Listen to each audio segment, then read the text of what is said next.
first millionth of a second, the fireball is 500 feet across.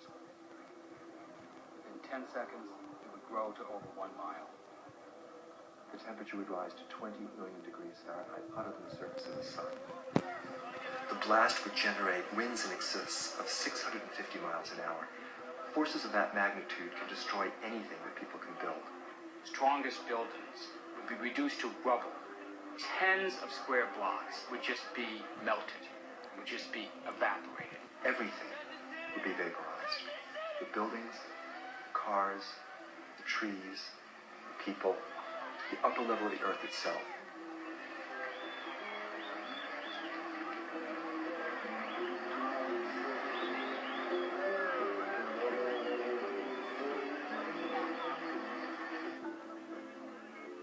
There were 76,000 buildings in Hiroshima.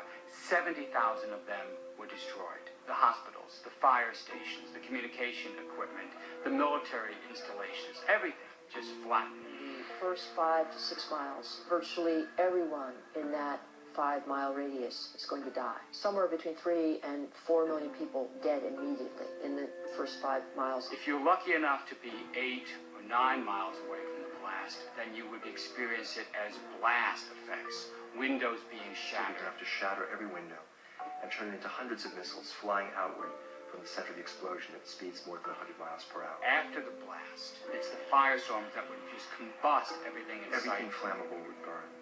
Paper, cardboard, cloth, heating oil, gasoline, everything would ignite. Whole blocks would catch fire. Hundreds of thousands of fires would coalesce into a giant firestorm, 11 miles across. Everything catches on fire, then there's no air to breathe. All the oxygen would be consumed, and everyone would die. It is useless to talk about will you die because you're burned to death or because you've been blown to bits by the blast. Anyone looking in the direction of the nuclear explosion, they will be blinded. Lungs ruptured by the pressures, or eardrums ruptured by the pressure. Crush injuries from buildings falling onto them, or broken bones when they've been thrown through the air against buildings. Hundreds of thousands, possibly even millions, would die from the fallout. The body does have a repair rate for radiation, but the doses are so heavy and coming so quickly that it will overwhelm the body's repair mechanism. The 450 to 700 rad dose kills you because it wipes out your blood cells. Over 3,000 rads, you will go into seizures, immediate coma, and you will die within a matter of minutes to hours. Most of the doctors are going to be dead. Most of the nurses are going to be dead. Most of the hospitals are going to be destroyed. Huge numbers of casualties and no medical equipment. There will be a need for antibiotics, tens of units of blood per person. There won't be any electrical power. Vast amounts of intravenous fluid to sustain people who've been burned, just burned. You couldn't treat all the burn victims. And then at a certain point, the casualties become so high, it's pointless to try to make any sense out of it. The doctor in the Red Cross hospital, who turns into an automaton, binding, swabbing, daubing, binding, swabbing, daubing. And that's what descended on the physicians and nurses in Hiroshima and Nagasaki.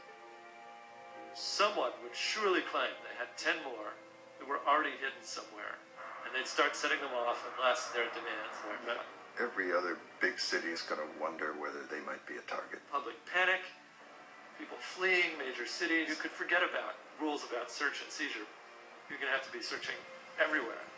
You can forget about civil liberties when people realize a whole city was just destroyed. Take the Bill of Rights, you put it up on a shelf, and you might never see it again. People would be demanding draconian measures to make sure that another city didn't go up.